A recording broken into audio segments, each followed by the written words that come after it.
140 to 150 marks की ज़रूरत होती है, ताकि बस एनसीईआरटी पढ़ लो। खुद से नोट्स बनाने का कोई फ़ायदा नहीं होता, क्योंकि पूरा एक साथ करने में टाइम ज़्यादा लग जाएगा। फिज़िक्स में नीट के एग्ज़ाम में कम से कम आपको 140 टू 150 मार्क्स की ज़रूरत होती है, ताकि इस केस में अगर आपके बायो और केमिस्ट्री में भी कुछ क्वेश्चन गलत हो जाए ना, तो आप उनसे भी, वो गलत होने के बाद भी आपको एक टायर 1 या टायर 2 का कॉलेज ईजिली मिल जाए। तो उसके लिए आपको इतना स्कोर चाहिए होता है। लेकिन पिछले 2 साल से जिस तरह का नीट का एग्ज़ाम आ रहा है ना, उस एग्ज़ाम का बिल्कुल अनप्रेडिक्टेबल हो चुका है। मतलब लेवल बहुत ज़्यादा ही हार्ड आ जाता है। एक जैसे 2025 का एग्ज़ाम था, उसमें हमें लगा था कि इससे ज़्यादा जो है नीट के लिए तो लेवल नहीं जाएगा, क्योंकि वो फिर जेईई एडवांस्ड के लेवल का हो जाएगा। तो टीचर्स ने 2025 के अकॉर्डिंग तैयारी करवाई, लेकिन इस बार पेपर उससे भी ज़्यादा हार्ड आ गया, क्योंकि कॉन्सेप्ट का ज़्यादा यूज़ हो रहा था। ऐसा नहीं था कि फॉर्मूला लगा दिया और बस वो सॉल्व हो गए, जो कि पहले नीट में बहुत होता था। बात आपको क्या करना होता है इतने मार्क्स स्कोर करने के लिए, वो मैं आपको इस वीडियो में बताने वाली हूँ। तो देखो, सबसे पहले हम बात करें तो फिजिक्स में जो कॉन्सेप्ट होते हैं, फिजिक्स जैसे पढ़ी जाती है, उसमें ये नहीं है कि बायो की तरह आप बस एनसीईआरटी पढ़ लो, खुद से कर लो। नहीं, खुद से नहीं होता। फिजिक्स में सबसे पहले तो आपको लेक्चर देखना पड़ेगा, अपने टीचर से समझना पड़ेगा। जिन चैप्टर की आपको लगता है लेक्चर ज़रूरी है, उनके लेक्चर करो, नोट्स बनाओ। नोट्स अगर लेक्चर के साथ बनाओगे तो बहुत फ़ायदा होगा, क्योंकि बाद में नोट्स बनाने का कोई फ़ायदा नहीं होता। आपको लगेगा कि 2 घंटे आपने लेक्चर देखा है, 2 घंटे आप उसके नोट्स बना रहे हो, तो आपने 4 घंटे पढ़ाई कर ली। बट एक्चुअल में आपने वो 2 घंटे की पढ़ाई 4 घंटे में की है, और जो 2 घंटे आपने लिखने में दिए लेक्चर के अलावा, उस टाइम में याद रखना आपका कॉम्पिटिटर क्वेश्चन प्रैक्टिस कर रहा होगा। तो मेरा तो यही कहना है कि देखो, लेक्चर के साथ ही जो है ना आप नोट्स बनाओ, क्योंकि लेक्चर के साथ नोट्स बनाओगे तो आपका काफ़ी टाइम बच जाएगा। तो सबसे पहले, जब मैंने आपको जैसे बताया कि सबसे पहले तो आपको लेक्चर देखना है, लेक्चर के साथ ही आपको नोट्स बनाने हैं। अलग से इसके लिए टाइम जो है ज़्यादा स्पेंड नहीं करना। यहाँ पे लेक्चर जब करो तभी आपको नोट्स कंप्लीट करने हैं। उसके बाद आपको क्या करना है, लेक्चर ख़त्म होने के कुछ घंटों के बाद, जब तक आप इसमें जो पढ़ाए उसको क्या करोगे, रिवाइज़ करोगे। कि जो आपने नोट्स बनाए तुरंत आप रिवाइज़ कर पाओगे। ये जब तक रिवाइज़ करो ना, तब तक इस चैप्टर की डीपीपी अपलोड हो चुकी होंगी, इस लेक्चर की डीपीपी अपलोड हो चुकी होंगी। ये करते ही, रिवीजन करते ही आपको इसको भी डन कर लेना है। और ऐसे ही रोज़ लेक्चर, 3 लेक्चर आपके हो जाएंगे। 3 लेक्चर के साथ 3 चैप्टर वो लेक्चर रिवाइज़ करोगे, 3 की डीपीपी करोगे, ऐसे आपका जो पूरा दिन निकल जाएगा। उसी के साथ आपको क्या करना है, आपको कोई भी ऑनलाइन ऑफलाइन कोचिंग आप लेते हो तो उसमें आपको मॉड्यूल दिए जाते हैं। अब डेली टू डेली आप अगर ऐसे कर लोगे ना कि आज जो टॉपिक पढ़ा है उसका मैं जो है वो कर लो रिवाइज़, मॉड्यूल आपने रिवाइज़ कर लिया, डीपीपी कर ली, तो आप क्या कर सकते हो, मॉड्यूल भी उसी दिन कर सकते हो उस एक टॉपिक के, क्योंकि पूरा एक साथ करने में टाइम ज़्यादा लग जाएगा। तो अगर आपने एक बार टॉपिक वाइज किया होगा तो पूरा एक साथ करोगे तो भी उतना टाइम नहीं लगेगा आपको।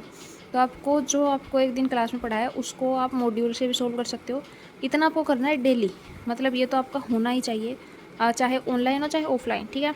इस तरह से आपका मान लो 15 डेज़ में एक चैप्टर कंप्लीट हो रहा है। 15 डेज़ में आपने 15 डीपीपी कर लिया है, मॉड्यूल आपका पूरा हो चुका है, नोट्स आपके पूरे रेडी हैं। ये होने के बाद आपको अपने सारे नोट्स एक साथ रिवाइज़ करने हैं। पहले तो आपने डेली टू डेली का जो लिखवाया था वो रिवाइज़ किया है, अभी आपको पूरा एक साथ रिवाइज़ करना है।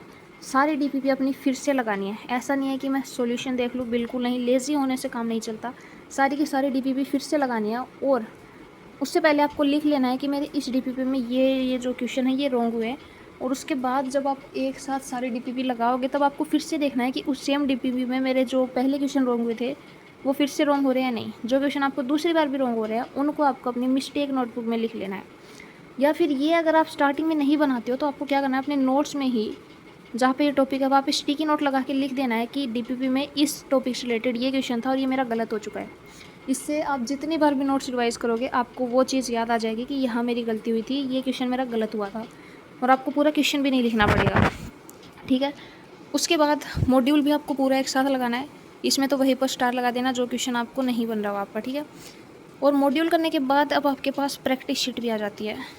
टीचर जो अपने एक्स्ट्रा क्वेश्चन देता है वो भी आ जाते हैं, और क्लास क्वेश्चन तो आपको भाई बिल्कुल रट लेने हैं, क्योंकि आजकल टीचर्स इतने स्मार्ट हो चुके हैं कि क्लास के क्वेश्चन से ही बहुत सारे क्वेश्चन आ जाते हैं। तो ये तो आपको बिल्कुल ज़रूर करने हैं।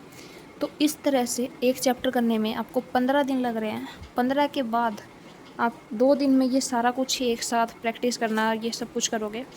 और ये करने के बाद आपका अगला चैप्टर भी साथ के साथ चल रहा होगा। यहाँ पे आपको ना मेरे ख्याल से PYQ भी निपटा देने चाहिए, क्योंकि जितनी बार आप PYQ करोगे उतनी बार आपको समझ आएगा कि ये कॉन्सेप्ट तो मुझे अपने नोट्स में बिल्कुल स्टार लगाना है, और आप उसको बिल्कुल अच्छे से कर पाओगे। तो यही है कि सबसे पहले आपको ये कन्फ्यूज़न नहीं होना चाहिए कि कौन सी बुक्स फॉलो करनी है। ये नहीं कि मैं जो ये वाली टॉपर है ये वाली बुक सॉल्व करता था, टॉपर वो सॉल्व करता था। भाई टॉपर फर्स्ट क्लास से ओलंपियाड दे रहा होता है, उसकी थिंकिंग एक अलग लेवल पे होती है, वो कितनी ही बुक्स पढ़ सकता है। लेकिन एक नॉर्मल स्टूडेंट को सिर्फ और सिर्फ अपने टीचर पे भरोसा होना चाहिए। आपके टीचर ने आपको लेक्चर दिया है, बस मेरे लिए ये इनफ है और कहीं लेक्चर देखने की मुझे ज़रूरत नहीं है। मेरे टीचर्स ने ये नोट्स बनवाए हैं, बस मेरे लिए ये इनफ है, मुझे किसी टॉपर के नोट्स की ज़रूरत नहीं है। मेरे टीचर ने मुझे ये डीपीपी दिए हैं, ये प्रैक्टिस शीट करने को दिया है और ये क्लास में क्वेश्चन कराए हैं, तो मुझे बस वही करने हैं। और पीवाईक्यू तो देखो ज़रूरी होते ही हैं और टीचर आपको खुद भी बताएंगे कि पीवाईक्यू। तो the ultimate thing you have to do कि ऑनलाइन या फिर ऑफलाइन अपने बैच को बिल्कुल बढ़िया से फॉलो करके जाना है। टीचर पे पूरा भरोसा रखो, जितना आप करवा रहे हैं वो कर लो, एक्स्ट्रा बुक्स पढ़ने की ज़रूरत नहीं है। आपके पास लेक्चर हो गया, नोट्स हो गए, डीपीपी हो गई, प्रैक्टिस शीट हो गई, टीचर जो एक्स्ट्रा आपको अपने नाम पे कुछ और पढ़ाई करने के लिए देते हैं वो असाइनमेंट वगैरह हो गई, और आपके मॉड्यूल हैं और पीवाईक्यू, इन्हें करने में ही बहुत टाइम लग जाता है और ये इनफ भी है। तो चैनल को सब्सक्राइब कर लेना, क्योंकि चैनल पे सब्सक्राइबर वहीं पर अटके हुए हैं। और बाकी शॉर्ट फिल्म भी आने वाली हमारी है किसी चैनल पे। के पास पीवाईक्यू की बुक नहीं है तो मेरे पास है, सभी सब्जेक्ट की है, वो मैं आपके पास या तो यहीं पर एक वीडियो चैनल पे एक वीडियो बना के हर एक पेज की वो अपलोड कर दूँगी चैप्टर वाइज, या फिर टेलीग्राम या व्हाट्सएप पे कहीं पर अगर आप कमेंट करोगे कि मुझे ये चाहिए तो वहाँ पे शेयर कर दूँगी। उसकी टेंशन मत लो। और मेरे पास पूरे शॉर्ट नोट्स भी हैं, लॉन्ग नोट्स भी हैं, वो भी आपको चाहिए हो तो वो भी आप मुझे बता सकते हो। सब्सक्राइब ज़रूर कर लो पर।